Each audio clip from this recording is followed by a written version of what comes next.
tutukan ang SNNI Nightline News with MJ and Aton. Alas 10:06 ng gabi, Philippine Standard Time, at sa mga sandaling ito ay makakasama natin isang geopolitical analyst. Suki na po natin ito dito sa ating programa. Si Professor Ana Malindog. Uy, Prof, maupay na gabi. Admar Vilando kasama si Almar. Admar and Almar. Wow. Hi, good evening.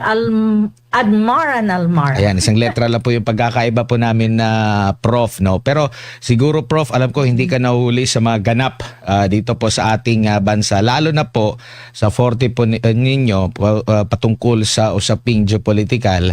Lalo na itong mga debate sa pagitan ni Senador Kiko, ni Congressman Marcoleta, ng isa pa si Senate President Tito Soto. Pero bago muna yun, Prof, kasi nababanggit nila yung patungkol itong side na tumutulig sa sa ginawa ng Chinese Embassy. Lagi nilang sinasabi, ano ba yung mga naging desisyon dun sa arbitral ruling, no? Kasi actually natatopic na natin ito, yung kaibahan ng sovereignty, sa sovereign rights, ano ba yung EEZ na yan? Kasi may sinasabi din na punto at marami ding mga resibong sinasabi si Senador Marcoleta, meron ba tayong coordinates? Tayo lang kasi yung nakakakilala na yung West Philippine Sea, pero sa buong mundo, hindi naman yung West Philippine Sea yung pangalan dyan sa West Philippine Sea natin ngayon. Pero bago muna yan po, Prof, ano ba ang naging desisyon? Balikan lang natin, no? At maipaintindi natin sa ating mga kababayan. Kasi ito yung naging desisyon, at saan talaga tatayo ang Pilipinas ukol dito, kahit mabigyan nyo kami po ng background po dyan, Prof. Oo, importante itong issue na to kasi nagiging itong arbitral ruling ay nagiging napopoliticize when in fact dapat hindi, kasi dapat dapat ang ating mga kababayan, lalo ng ating mga politicians, should really read the arbitral ruling properly and understand it deeply.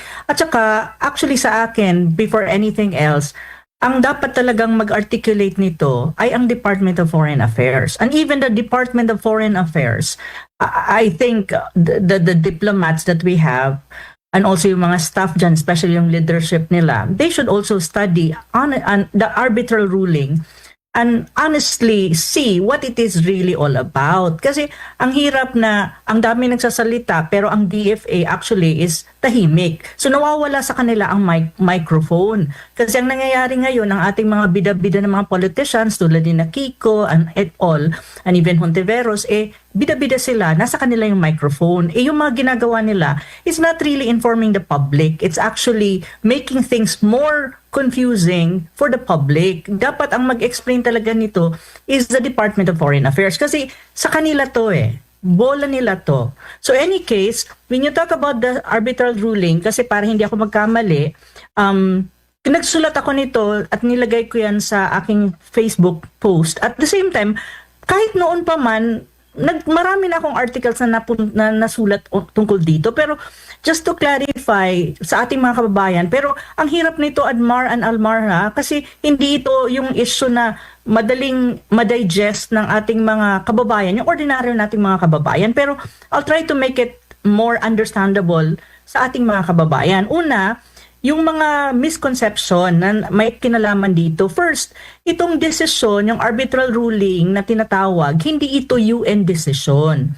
That's one thing. When you talk about UN, it means the United Nations. No, hindi siya. Kasi hindi naman ito dumaan sa UN body or sanction ng UN as a whole. So, mali yung sinasabi na, at saka nagkakaroon ng misconception na UN backed down. No, it's not. Because it is, yung tribunal is an ad hoc, hindi, parang create mong body, ad hoc siya. Hindi siya talaga, paano ko ba i-explain yung ad hoc? Itong ad hoc na tribunal, create siya based on what you call Annex 7 of the United Nations Convention on the Law of the Sea, yung UNCLOS, kung saan ang claim na sinasabi ng Pilipinas is actually based on UNCLOS.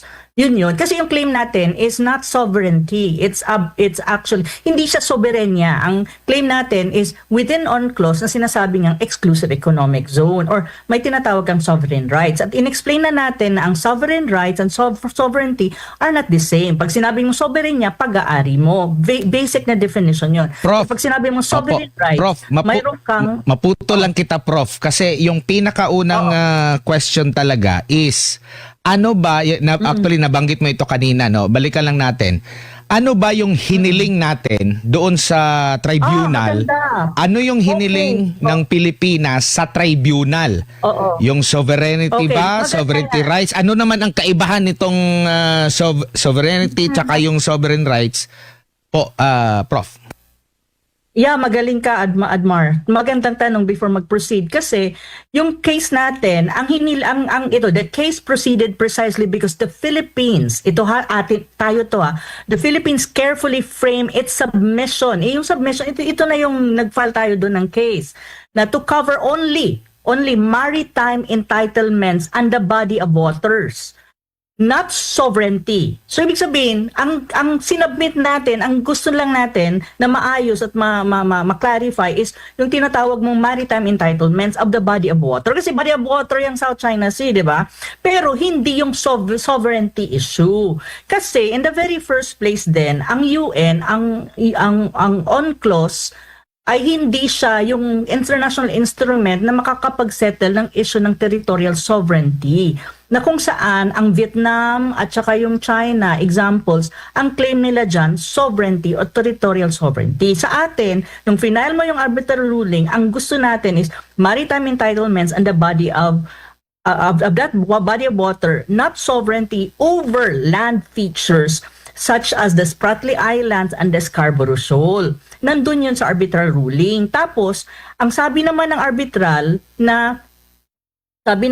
malinaw din. The arbitral explained that it can only address the submission without touching on the issue of sovereignty. So, ma-address nila yung gusto natin pero hindi nila kayang i-touch yung sovereignty issue. And then, hindi rin naman yun hiniling ng ating natin. Nung nag-submit tayo yung arbitral ruling, hindi natin hiningi yun nung nag-submit tayo ng ating submission. So, yun ang malinaw doon. So, ibig sabihin, from the very onset, just to clarify, hindi tayo nag-submit doon sa tribunal na yun para sabihin na mag-rule ka on sovereignty. Walang ganon. Ang sinasabi lang is entitlements. Yun ang malinaw maritime entitlements. So, dapat malinaw yan at ma-explain na sa ating mga kababayan kasi ang nangyayari, ginagamit ng mga politiko na ang arbitral ruling is a ruling on sovereignty, which is wrong. Precisely because malinaw ang submission natin kung anong hiniling natin. And on the other hand, malinaw din na ang basis ng ating claim is actually UNCLOS. And again, UNCLOS is not the instrument that you use when you settle sovereignty dispute or territorial sovereignty dispute.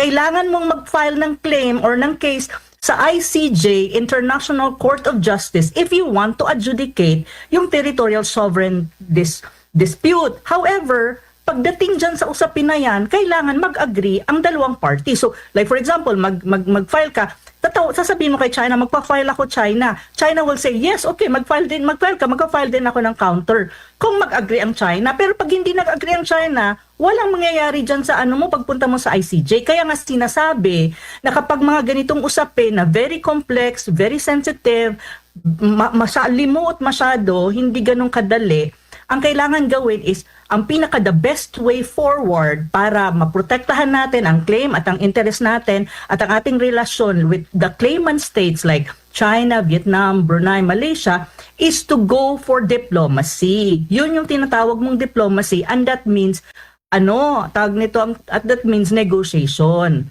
Now, kung hindi ka makikipag-ganon, ang resulta niyan, isa lang the other way of resolving it, kung yan ang is you go to conflict and you go to war, which my God, the Philippines will not be able to do it, and we will not be at par with China when you talk about military, because our military is not as strong as China. My God, China is number one already, I think, in the military capability, even against the United States. So, hindi natin kaya yon. Kaya nga, mga tulad ko, mga tulad ng iba, tulad ni na SAS, tulad ni na ang dami pa dyan na ating mga kababayan, tulad ni na Sir Bobby Tiglao, we're advocating for diplomacy kasi that is the path that is actually good for us as a country na we can articulate our claim against China and the rest of Southeast Asian claimant states na hindi natin kailangan mag-away. Kasi ang nagpapagulo lang talaga is yung misinformation and disinformation na kinakalat ng ating mga politiko na gusto lang nila ng applause pero sinisira nila first and foremost ang bilateral relation natin with China.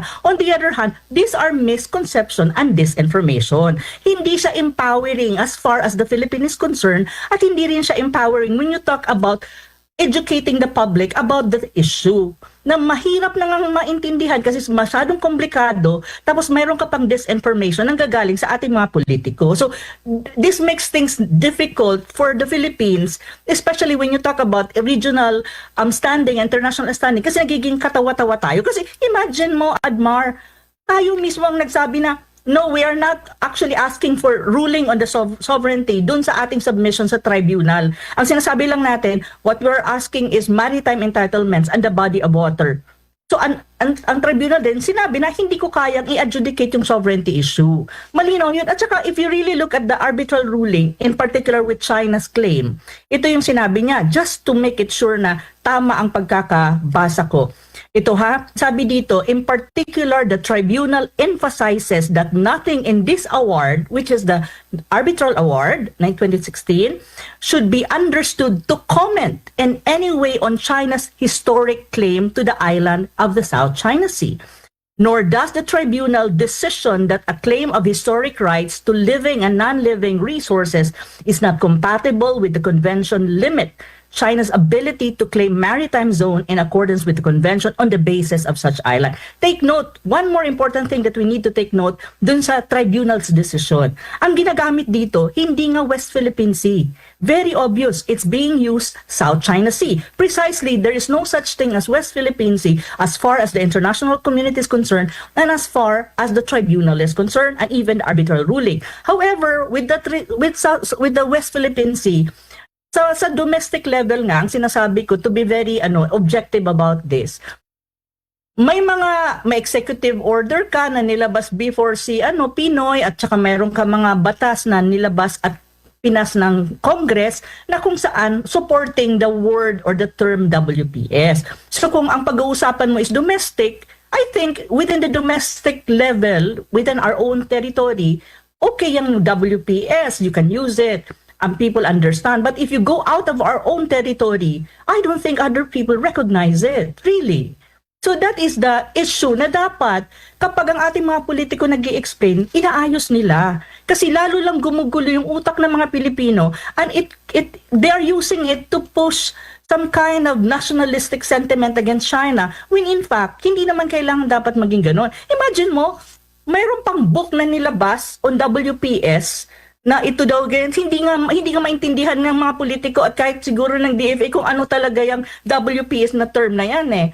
So ngayon, may mga book nilabas. Why? What is the purpose of that? To hate the Chinese? My God, that is not how education should be, extended to our young minds and especially the kids. Hindi ganun. Mahirap nga intindihin yung mga issue ng isang dalubhasa na how much more sa mga bata na yung isip bata pa, alam mo yun, mga kids, imagine mo. So may mga ganun na kailangan linawin. So ang problema, ang media din hindi tumutulong except of course SMNI kasi kayo talaga tinatry nyo talagang ilabas yung katotohanan at ang totoo at maglinaw ng issue na very critical. Pero karamihan ng ating mainstream media, hindi rin sila tinutulungan tayo at saka ng ating mga Pilipino na magkaroon ng really informed and deeper understanding on this very critical issue para hindi maglabo-labo at hindi rin ma-compromise ang ating bilateral relations with China, which is very important, especially when you talk about trade and economics. So yun, Admar. So mabuti Opo. na lang at iyong tinanong. Opo. Oo. Dito So, po sa ano po, yung naging desisyon, no, para at least medyo mas masimplehan natin.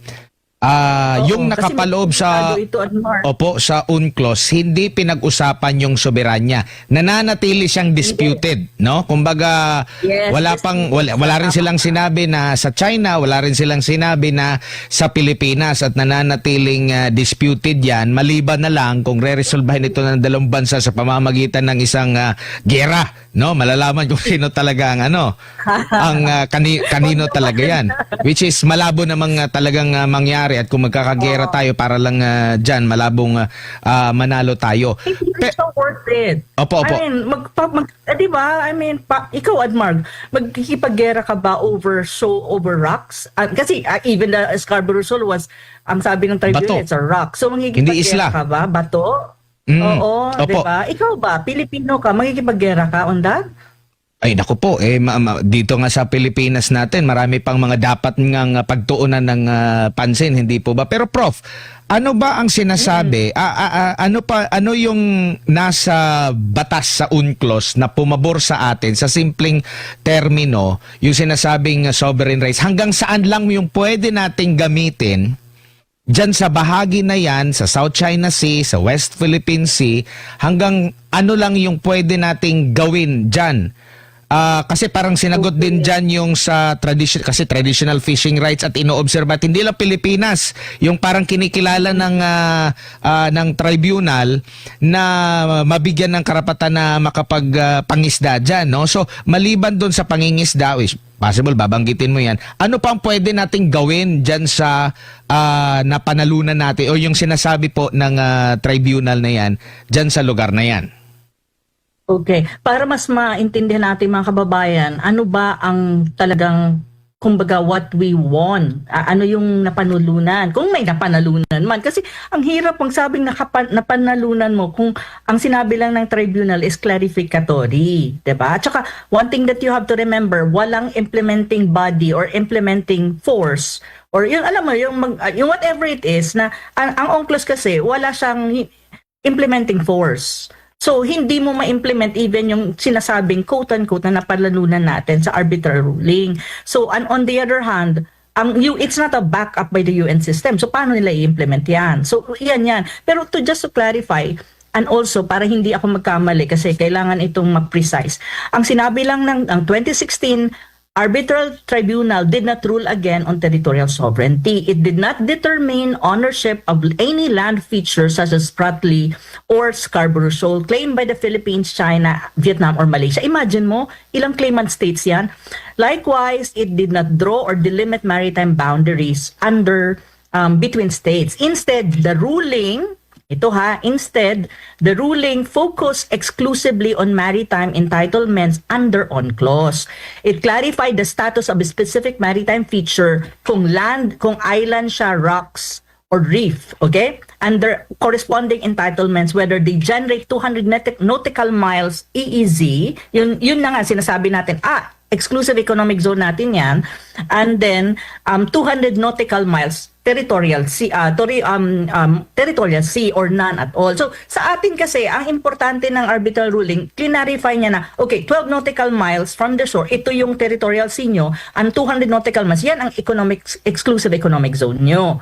So yan ang malinaw doon. So ano ang importansya ng exclusive economic zone? Ang importansya kasi doon, ibig sabihin, you have sovereign rights to explore and exploit meaning possible use of the resources underneath the sea, below. Kasi pag tinawag mong up sa above, this is international waters na siya. Kaya nga, nagkakaroon tayo din ng problema kapag minsan may mga ships like China na pumapasok sa so-called nating exclusive economic zone. It's okay. Even in UNCLOS, it's there. Kasi nga, international waters.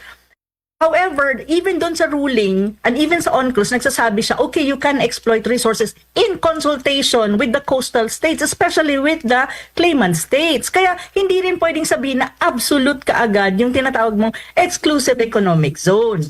Kaya nga, 'di ba? Kaya nga minsan, kailangan itong intindihin mabuti kasi pag hindi ito maintindihan, nagkakaroon ng confusion dito.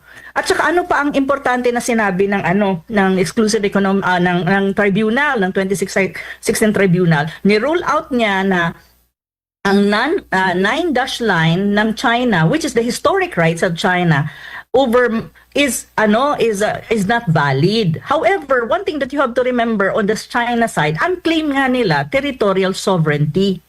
So which is very different from our claim na based on UNCLOS. So ang adjudication ng territorial sovereignty claim is not within UNCLOS, in a higher level, which is the ICJ kung gusto mo mag-file. So kaya nga, di ba sabi ko, may overlapping claim ka, pero ang reference point ng mga claim ng ibang bansa ay hindi pare-parehas. Kaya ang hirap niyang mahirap, complex nga siya. So, yun nga yung sinasabi ko. Kaya lang, ginagamit nga ng mga politiko itong complexity.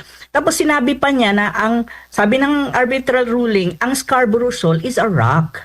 You see? Rock. So, ibig sabihin, it would never generate some kind of, therefore, cannot generate an EEZ, so exclusive economic zone. Pero ang maganda lang dun sa tribunal, which is yun ang dapat nating i-promote at yun ang dapat nating i-capitalize, i-maximize, is yung tinatawag na itong Scarborough Shoal is a traditional fishing rights, fishing ground. Ibig sabihin, fishing ground for all claimant states.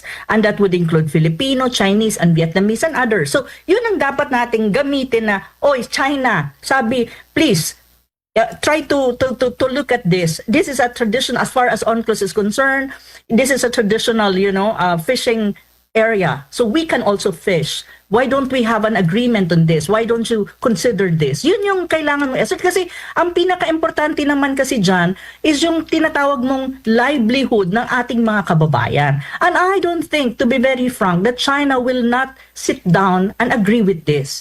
Kasi I think on their side, they also want to settle this issue, but not necessarily on the sovereignty issue, but actually how to come up with an agreement na lahat, like Philippines and China, magkakaroon ng magandang ugnayan at magandang usapan kung paano ma-address mo ang issue ng livelihood.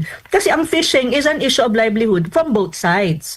So yun yung tatingin ko lang sa akin sa analysis ko, inaaral ko to. My PhD dissertation is all about the South China Sea, but I'm looking at the economic side and the trade part of it because the geopolitical is very exploited already. So I'm looking at the economic side. So sa akin, ang pinaka-importante na sagot ko sa tanong mo, Admar, is tignan natin yung fishing side.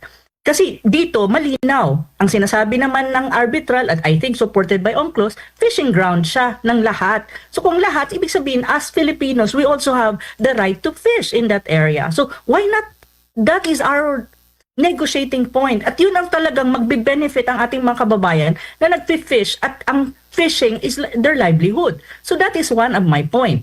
Na kailangan natin i-assert and at the same time, pero i-assert in a diplomatic, peaceful way. Hindi yung makikipag-gitgitan tayo na maliit naman tayo at wala tayong, hindi natin kaya. My gosh. Hindi natin kaya. Sorry Oo, hindi natin kaya yan. So, yun yung, at saka marami pa naman, di ba? Kaya nga, di ba, nung panahon ni President Duterte, Admar, may isa ata silang MOU na may kinalaman dyan sa paano ang ating mga kababayan magkakaroon ng chances to fish in that area in the Scarborough Shoal. Pero right now kasi, Admar, to be very honest din sa'yo, at sa ating mga kababayan, dahil nga sa bakbakan ng dalawang bansa, exchange of words na maaanghang, ang posisyon ng China is hardening and hardening. So pag sinabi mong hardening and hardening, ibig sabihin, pinapatrol nila talaga yung Scarborough Shoal.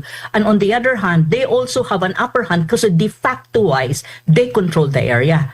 And when you say they control the area, they have their Coast Guard, they have their Navy. And I don't think the Philippines, even with the United States presence, will be able to win over kung sino ang kukontrol, kung makukuha mo yung control dyan. I don't think so.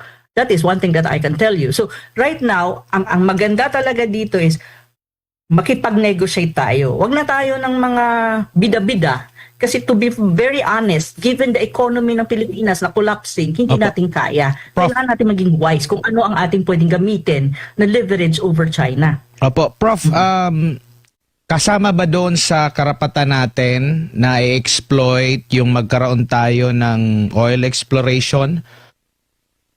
Well, it depends on the disputed area. Kung ang oil exploration natin is nasa side natin, ang controlled natin, yung occupied territories natin, hindi na kasi sa issue ng South China Sea, malinaw din ang sinasabi ng 2012 I think na mayroon may sinasabi na status quo.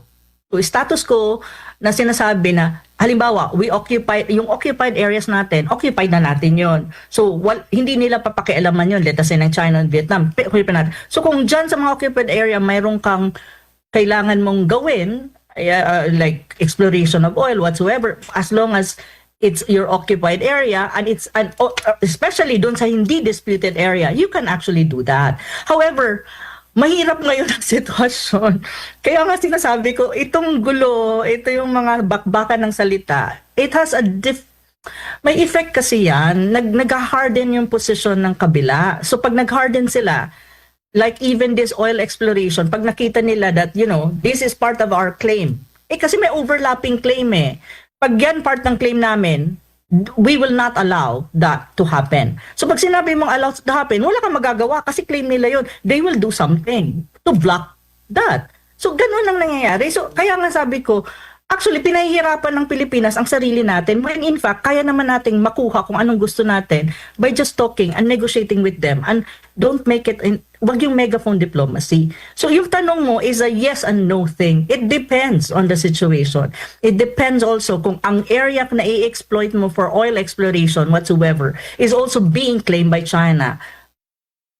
Well, if it's being claimed by China or Vietnam, that would be a very difficult to say na magagawa mo yan freely. Yun yung sasabihin ko rin sa iyo.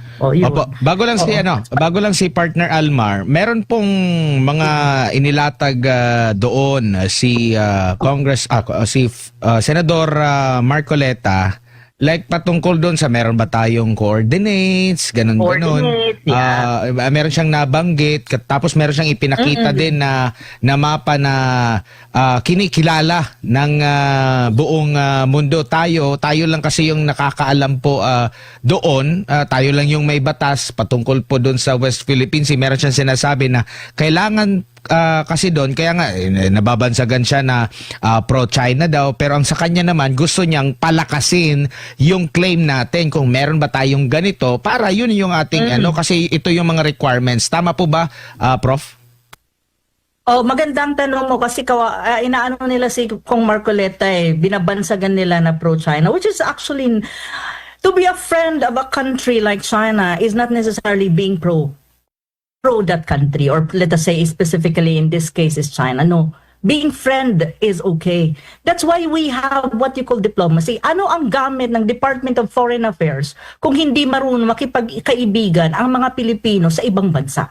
Would you call that pro-China if you are a friend of China? Of course, it's wrong connotation. Ginagamit lang yan ng mga pro-Americans na sila talaga as in, mahirap na magsalita. But going back to kung hindi ka gusto makipagkaibigan sa ibang bansa, i-demolish mo yung DFA.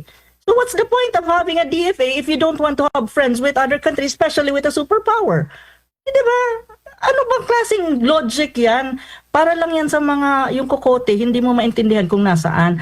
But in any case, going back to Kong Marcoleta, ito, magpo-post ako ngayong gabi para i-clarify ito, at may nagsalita din na nagbibida-bida na feeling niya, alam niya, which is in fact hindi, at mali siya doon. Pero mamaya after the interview, i-share ko din sa inyo. Pero just to support Senator Marcoleta, thus far, there is no record whatsoever at the Division for Ocean Affairs and the Law of the Sea or with the UN Secretary General, United Nations Secretary General, showing that the Philippines has submitted geographical coordinates of its maritime zone.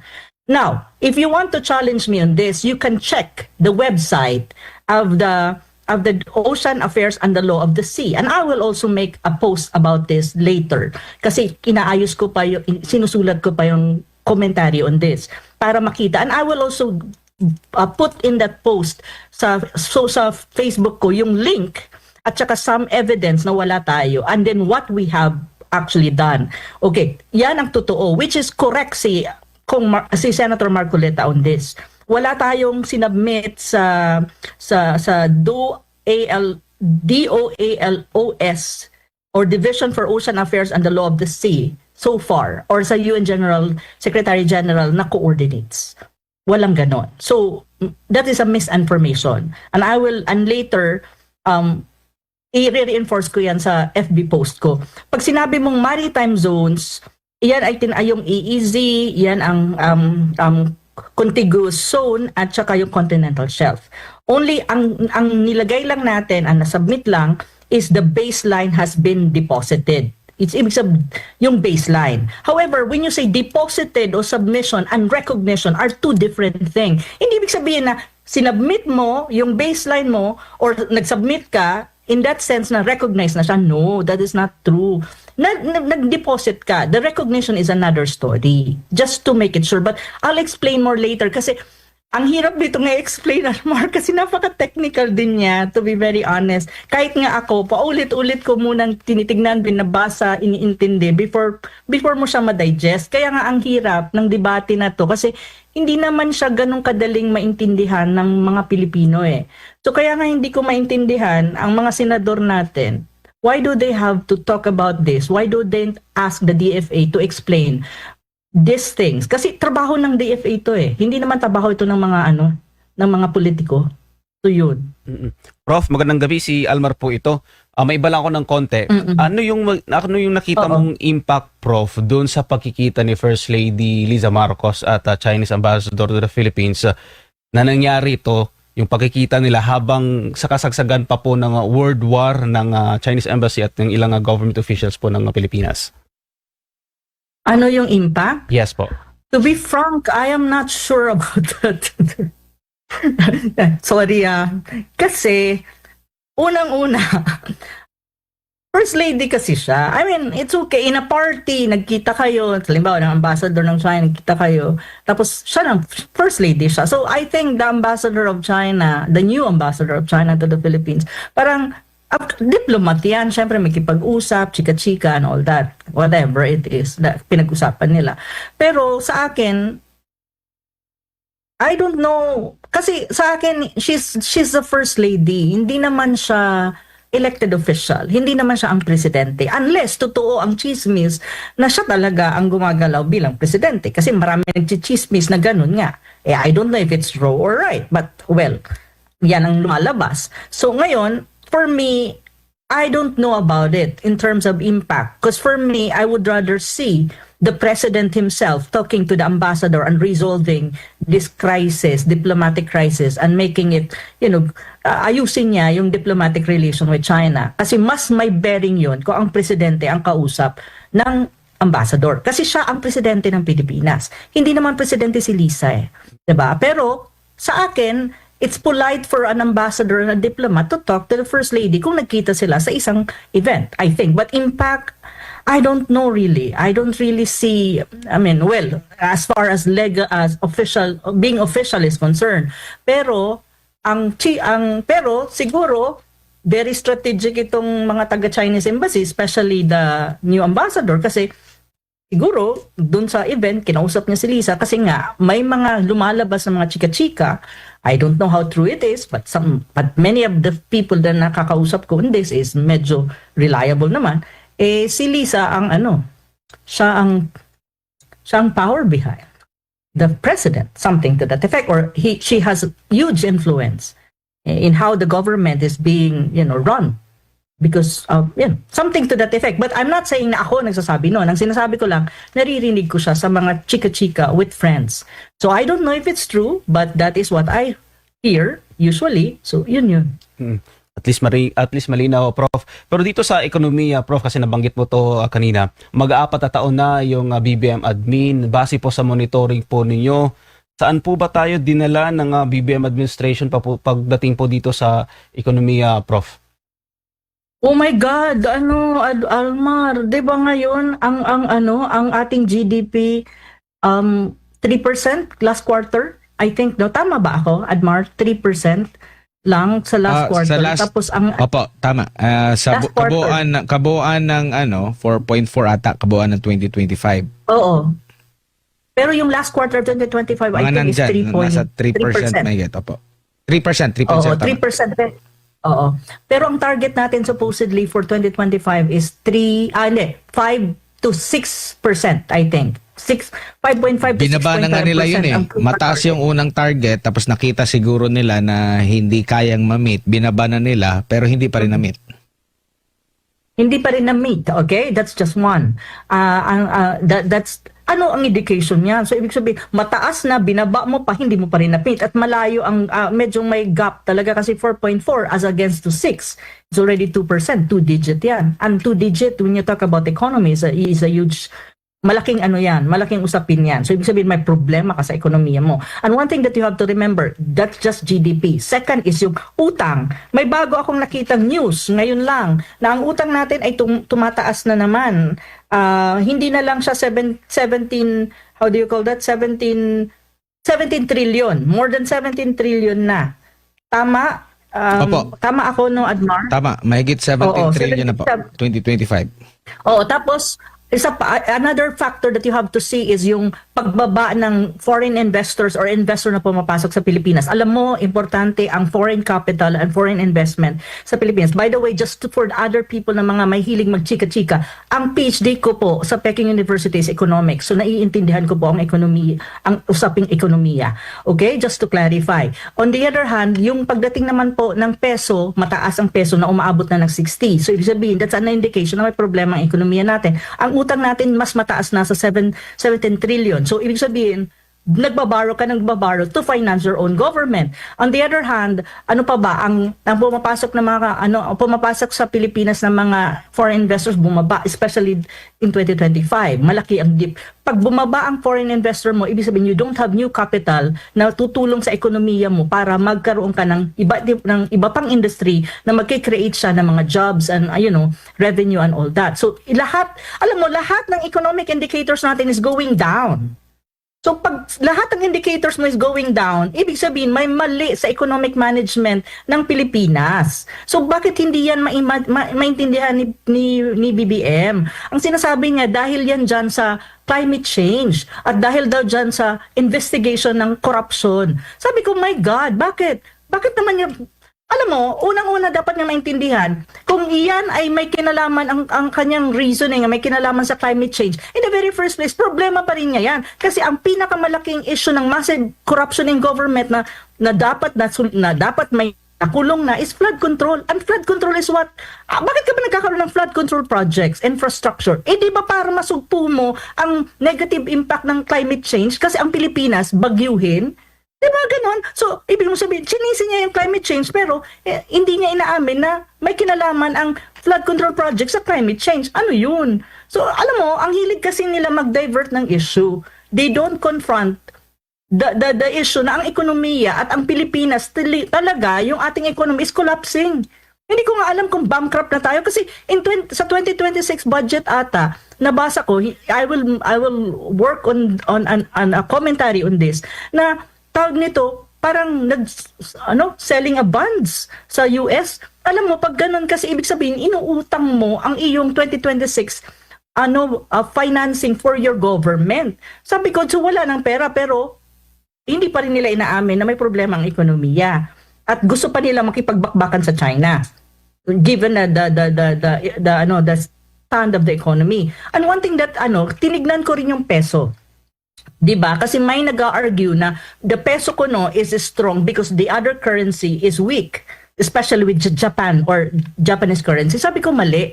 Kasi nung tinignan ko yung datos, yung hard data, all throughout government, all throughout the presidency of BBM, mula nung siya naging presidente after 6 months until now, ang peso pababa ng pababa, ibig sabihin depreciating siya or lalo siyang humihina as against the dollar. Kapag ganyan ang trend ng peso mo, malaking usapin yan. Alam mo kung bakit? Kasi ibig sabihin may problema ang ekonomiya plus the fact na pagdating sa international trade, especially when it comes to imports. Kasi umi-import tayo ng maraming kung ano-anong goods eh. Kasi pag hindi ka nag-import, mamamatay ang ekonomiya mo, at especially mga tao like bigas, lahat na lang ata ng basic commodity ni-import natin. Wala tayong industry na maganda sa agriculture eh. So kapag mababa ang ang peso mo as against the dollars, ibig sabihin mas malaki ang kailangan nating pera para matustusan ang imports natin. Tapos ang export natin hindi maganda at mahina. Plus the fact na hindi pa niya ma-argue yung tariff trade na ini-impose ni Trump sa Pilipinas. So, alam mo yon, if you just look at this basic economic factors, alam mo na ang ekonomiya ng Pilipinas problematic. At ang sinasabi nila hindi massive corruption in government. No, it is massive corruption in government. Precisely because ang mga investors hindi nga mag-i-invest kapag ang corruption index mo mataas. And on the other hand, yung kinukorrupt ng mga politiko na yan, imbis na ilagay mo yan sa mga productive activities na makakatulong sa ekonomiya mo at sa social welfare mo, nawala na. Nandun sa bulsa nila. So it also affects in many ways kung paano nagkakaroon ng negative impact sa economy at sa social welfare ng mga kababayan natin, especially infrastructure. Kasi sa isang bansa, if you want your country to have economic growth talaga na mabilis, kailangan mong infrastructure, especially ang Pilipinas, land, bridges, alam mo, lahat ng klaseng infrastructure na kailangan. Kasi ang Pilipinas, siya, island, iba't ibang island, kailangan mo ng magandang infrastructure, mabilis, including digital. Now, kung ang corruption mo is nasa DPWH, sana yung pera for all of this. So, do you really think it doesn't have an impact on the economy? So, yun. Kaya, wag na tayong magbulahan dito. Ang ekonomiya ng Pilipinas is may sakit. Nasa na siya? Stage 4 cancer. Kung may stage 4, baka mag-stage 5 yan. Diba? So, ganun lang ang picture na pwede kong ibigay para lang maintindihan nating mga kababayan na, hey, wake up. Medyo hindi na okay ang ating ekonomiya. At saka, ang ating presidente, biniblame pa rin ang climate change, ang hangin, ang ulan, kung bakit ang ekonomiya ng Pilipinas under his reign, under his presidency is problematic. Yun yung nakakainis doon. Bakit hindi niya aminin na may problema ang ekonomiya? Para kapag naamin niya, then probably we can have a good solution to the problem. But the problem is, he doesn't even know what to do. I don't know if he knows what to do. And hindi nga niya kayang i-resolve yung basic issue when you talk about governance, massive corruption in government. May nakulong na ba? Wala. Ang nakukulong lang at na-investigahan is yung mga middleman, which is like, for example, the Diskaya. But these are just middle people. Hindi mo, ang kailangan mong tuhugin dyan, is yung nasa taas. Kasi sila talaga ang author nito ng mga massive corruption in government. So, yun yung masasabi ko dyan. Prof, tama ba na isa din sa nagpapadagdag sa sakit ng sakit sa ekonomiya yung pagbaba ng bilang ng mga turismo na pumupunta sa Pilipinas at in fact yung Philippine government parang sinisikap nila na ligawan yung China na binibigyan nila ng, kung hindi ko nakakamali, yung e-visa para at least bumalik dito sa Pilipinas, Prof. Actually, Almar at Admar, ang tourism industry is supposedly, yun ang isa sa mga saving grace ng ating ekonomiya at ng ating bansa. Bakit? Because we're supposed to have an advantage. Dahil unang-una, magaling mag-English ang mga Pilipino. Mga bata pa lang magaling na mag-English, diba? So, kapag may mga papasok na foreigner, they will not have difficulty communication. Communication is very important when you talk about international relation or when you talk about relationship with foreign people. Especially, kasi we have that advantage kasi we have the upper hand when you talk about English language command. So, dapat, at saka marami tayong magagandang lugar, marami tayong mga beaches. So, supposedly, ang tourism industry is our saving grace na natutulong siya dapat na malaki para magkaroon ka ng revenue. Ang problema mo ganito. Una, infrastructure. Pangalawa, digital, internet. Nalumabas ka lang nga ng Pilipinas, wala ka ng internet access. Mahina na, mahal pa ang internet mo. Second, mahal ang bilihin ng mga pagkain. Pangalawa, transportation mo. Mayroon ka bang train? Halimbawa, from Manila going to Boracay, may train ka ba? Ang mga barko ba okay? Para sa mga foreigner, peace and order ba okay, especially now na ang daming mga nangyayaring hindi maganda? Pangatlo, ang infrastructure mo ba, ang land mo pagpupunta doon sa area sa isang tourist spot okay? No. And in the same time, yung bilihin, yung mga hotel mura ba compared to Bali, Mahal. compared to Thailand? Mahal, lahat nakataas. Kahit So nga yung kung mga ikaw ang local, foreigner, kahit nga mga local, yung local hotel. Mahal. hindi ma-avail yung ating tourism dito sa Pilipinas. Hindi, at saka even yung airfare, kasi ang pinaka-convenient is to fly. Pero how much is the flight? Mas gusto ko, kung bibili ka ng ticket from Manila papuntang Boracay, gagastos ka ng malaki, pero mas maliit ang gagastusin mo kung mag-fly ka from Manila going to Thailand, to Bangkok, to be very honest. Kasi I know I fly eh. So yun yung sinasabi ko.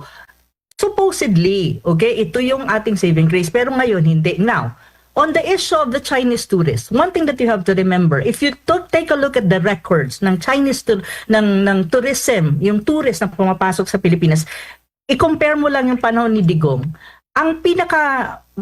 Tatlo yan na mga turista na palaging gusto-gusto ang Pilipinas. Chinese, Koreans. Japanese, and Korean. Yan tatlo, 'di ba? Yan eh. At sila din naman mga pera. Kasi kung magpapaturist ka, huwag kayong mga backpackers kasi walang pera yon. Kailangan mo yung mga turista na may pera para gagamitin nila, maggagastos talaga sila sa atin, and it will benefit and we gain revenue. It will benefit the local economy kung saan pupunta yung mga yan, at it will benefit the national economy. So, the national level. So, tatlo yan na if you really track the tourists sa Pilipinas na gustong-gusto ang Pilipinas pumuntahan, yung tatlong yan, East Asian countries ito eh. China, mga Chinese, and Japanese, and South Korean. So ngayon, okay, may South Korean ka pa, mayroon ka pang Japanese kahit paano. Ngayon, ang Chinese is a big market for tourism. Hindi na. Matumal na. Bakit? Sino namang Chinese ang pupunta sa Pilipinas na kapag pumunta ka, either kikidnapin ka, tapos ransom. Pangalawa, either tawag nito, iti-term ka nilang spy. Kapag pumunta ka dyan, nagbabakasyon ka lang naman, iti-term ka nila ng spy. At sinong gumagawa nun? Our government agencies, relevant agencies, the security sector. So kung ikaw ba naman ang Chinese pupunta ka doon, wag na. Kasi pwede naman sila pumunta ng Bali or ng Thailand. Hindi sila talaga pupunta. Pangalawa, paano naman pupunta ang mga Chinese dyan? May mga tulad ka ni Tariela na ang kanilang top leader ay ginawang karikature. At nilalako sa mga university or sa isang university, ay alam ko marami pa yan kasi ang mga kaibigan ko sa mga university nagfi-feedback sa akin, nilalako nila. Do you really think? They don't really understand the Chinese. They the Chinese really, they have a high respect and high regard for their leaders. They respect them so much that if they see them being maligned in other countries, they will respond. And like for example, tourism, day sila pupunta dyan. Kasi ibig sabihin, wala kayong respeto sa aming leader. Paano kami pupunta sa inyo? Hindi nyo nare-respeto ang leader namin. So, if you have this kind of personality, hindi nga political personalities na Riela ano siya di ba, a man in uniform. Kasi Coast Guard yan Commodore Kuno. Di ba? At saka ano daw siya? Spokesperson ng West Philippine Sea whatsoever. So, kung meron ka mga ganitong personality, do you really think the Chinese will go to the Philippines and spend their money? With all of these things as world war with Chinese embassy and the politicos that we have that, they just want to use the China card for their political grandstanding para lang feeling nila, sila, nationalistic, pero hindi naman. Jingoism naman yan. Diba? Kasi hindi nila naiintindihan kung anong national interest ng bansa at kung anong impact nito sa ekonomiya at sa ating bilateral relation with China, that you cannot ignore China. The rest of Europe is already negotiating and even coming to Beijing to talk to China for trade and investment. Ang Pilipinas, anong gagawin mo? Diba? I mean, come on, give me a break. Look at the world and what is happening to the world right now. Every country, even the Europeans are coming to coming here in Beijing to talk to Chinese and forge trade and economic agreements because they understand that the world has shifted already. There's a rising superpower and it has risen already in the East. It's the Asian century. And supposedly, the Philippines should be part of that. Kasi we're part of Asia. We're supposed to benefit from the rise of Asia. So bakit tayo hindi nagbe-benefit? Kasi may mga politiko tayong pulpol ang utak at hindi naiintindihan ang pagbabago ng mundo. Kasi naiwan na sila sa pagiging pro-United States nila. The United States is a declining power, and in a matter of time, it will decline regressively. And obviously, it will happen. So tayo dapat we benefit from the rise of Asia because we're Asians, we are part of Asia. And in that rise of Asia, you need to recognize China is at the helm of it. You have China, you have India, and the rest of ASEAN. ASEAN also is part of it kasi ASEAN is one of the biggest economy as a whole in Asia. And we're part of ASEAN. We're Southeast Asians. So bakit hindi naiintindihan yan? Gusto talaga ng mga politiko na hindi umunlad ang Pilipinas at mag-regress lang tayo dahil sa kanilang mga pro-American stance, which is not good for the country. So yun yung problema na kailangan maintindihan ng mga Pilipino para naman magkaroon ng pag-asa ang ating Pilipinas, ang ating bayan. Kasi ang hirap, yun ang mahirap sa mga politiko eh. They like to appear na they care for the Filipino people, pero sa totoo lang naman, sa real life and real talk, wala silang pakialam. Ang kapakialam na nila yung kanilang sariling interes, ang kanilang kung mananalo sila sa eleksyon, at saka kung mayroon silang mahihita sa mga patron nila. Yun. Prof, nabanggit mo na rin yung mga politiko. Last na lang bago ko ibalik kay Admar. May hashtag si Senator Risa Ontiveros na hashtag atin ang Pinas. Sa monitoring mo ninyo, Prof, sino bang gustong mag-agaw, sino bang na-monitor ninyo na may gustuhang agawin yung Pilipinas? That's so stupid, to be very frank. Coming from a senator, a sitting senator, that's so stupid. I'm sorry, Senator Risa. Walang umaagaw sa Pilipinas. Okay?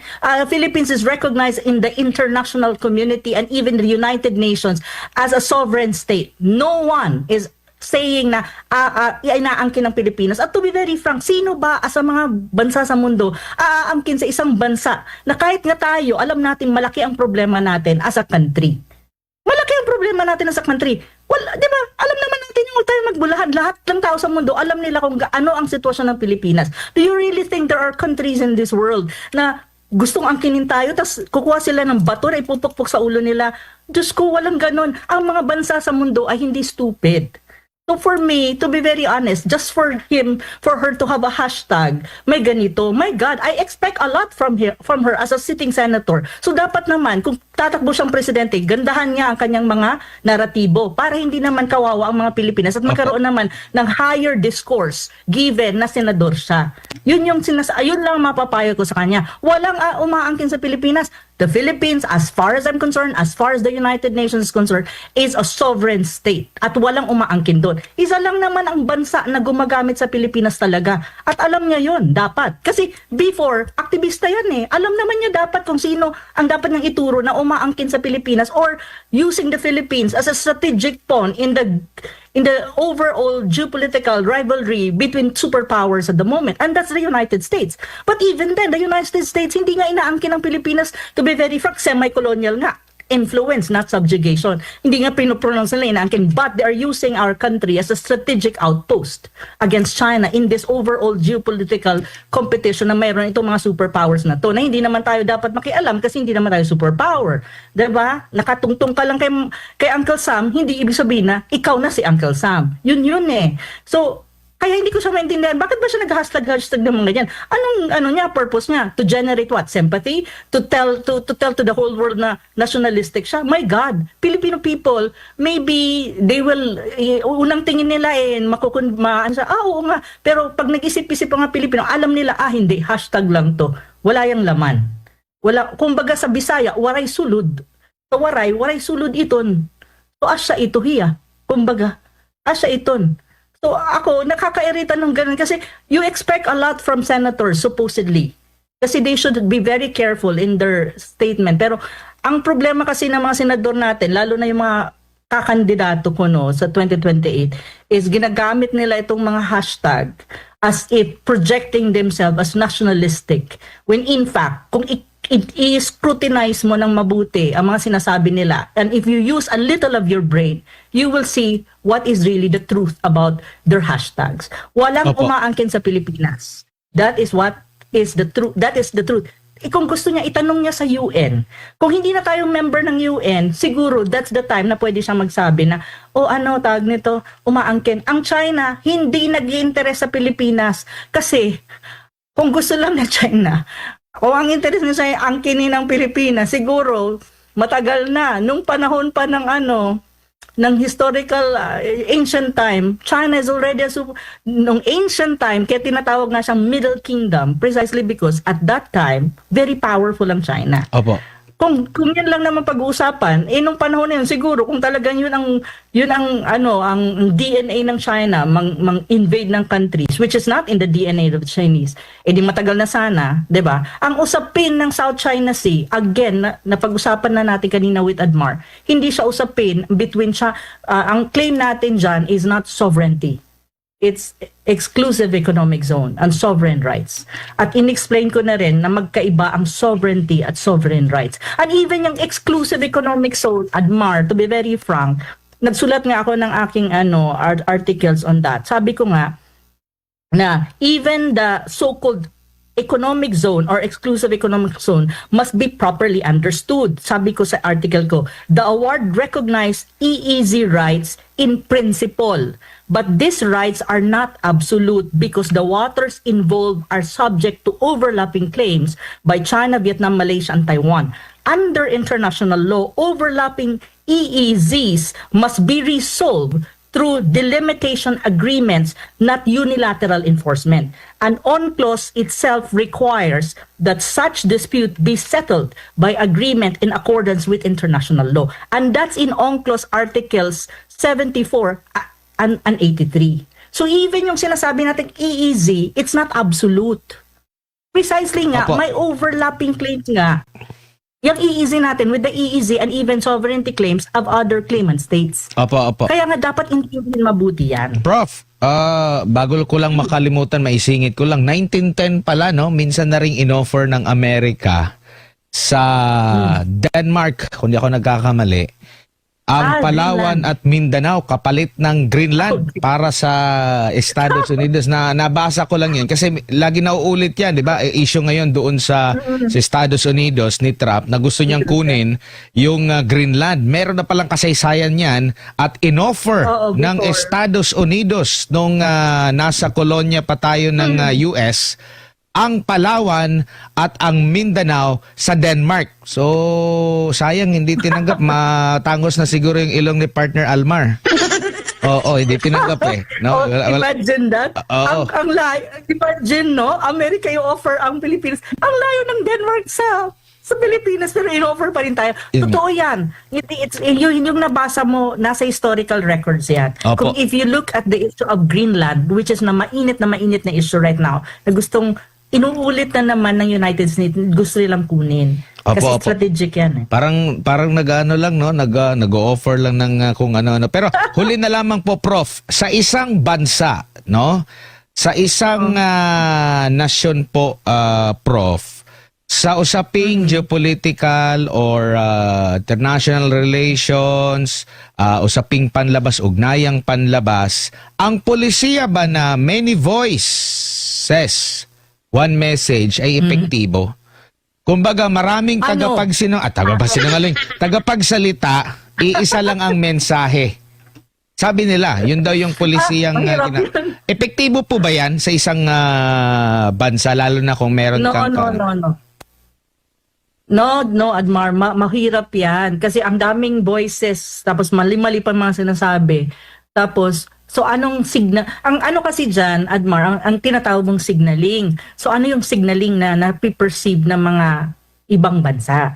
So ibig sabihin, yung ibang bansa makukonfuse at hindi nila alam kung ano yung totoo. So ibig sabihin, kung gano'n ang impact, either hindi kanila paniniwalaan or they will not deal with the country kasi ang gulo nyo. Parang ganun ang dating yan. Actually, dapat ang isang bansa, lalo na sa mga sensitive na issue, ang communication niya is well coordinated among relevant agency depending on the issue. Like for example, on the South China Sea issue, dapat like kino-coordinate lahat yan. Like for example, ang Department of Tourism gusto mo mag-attract ng Chinese. Nako po. Prof, nako. Yung panghuling tanong ko pa naman ay yun na. Kung makakabalik si Prof, kung hindi na makakabalik si Prof, pasalamatan mo na lang. Okay na ba? Ano, wala ba ako? Ayun, sige, go ahead po. Nawala ba Prof, sige po, Prof. Oo. Panghuli, bilang panghuli na lang po. Ang sinasabi ko, Admar, mahirap yung maraming voices. Dapat isang boses lang para hindi magulo at hindi malilito ang international level at international committees kung ano talaga ang posisyon ng gobyerno natin. At dapat ang relevant agency ang magsasalita sa isang specific issue. Like for example, if it has something to do with foreign affairs or diplomatic issue, like for example the South China Sea, ibigay mo yan sa DFA. Yung ibang relevant agency at saka yung mga bida-bida na mga tulad ni Tarela, tumahimik kayo. Hayaan mo ang DFA na magpaliwanag kung ano ang posisyon ng Pilipinas at ano ang mga diplomatic issues, foreign relations issues na may kinalaman dyan, even geopolitical sa South China Sea. Now, in the same manner sa ibang issue ng Pilipinas. On the other hand, ang Pilipinas kasi, ang daming nagsasalita. It also an issue of leadership. Nakikita kung ano ang leadership ni BBM. Kasi si BBM ang presidente. At the end of the day, dapat kaya niyang i-shut up lahat ng maiingay na hindi naman dapat mag-ingay. Even yung mga politiko, kailangan niyang sabihan kasi mga kaalyado niya yan eh.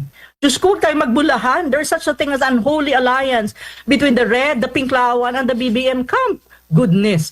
Tawag nito, kaya naman yung sabihin ng mga yan, hoy, shut up muna. Let me handle it. Kaya, hindi nyo bola yan, bola ko yan.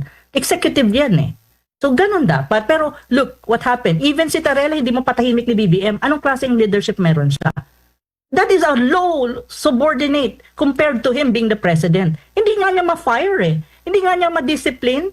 Hindi nga niya mapatahimik. Hanggang ngayon, ang ingay ni Tarela, nagipagbakbakat sa Chinese Embassy. Nakita ko nga ngayon lang before mag-interview, may sagutan naman ng Chinese Embassy sa kanya. Sabi ko, ano ba yan? Dapat tumahimik na siya. Kasi nakakasira siya sa foreign relation ng bayan. Lalo na dyan sa issue ng South China Sea na puro naman siyang bida-bida. Wala naman siyang contribution sa pagpapatibay ng ating tinatawag mong regional and international standing. At ang mga pinagsasabi niya, hindi naman nasa katotohanan.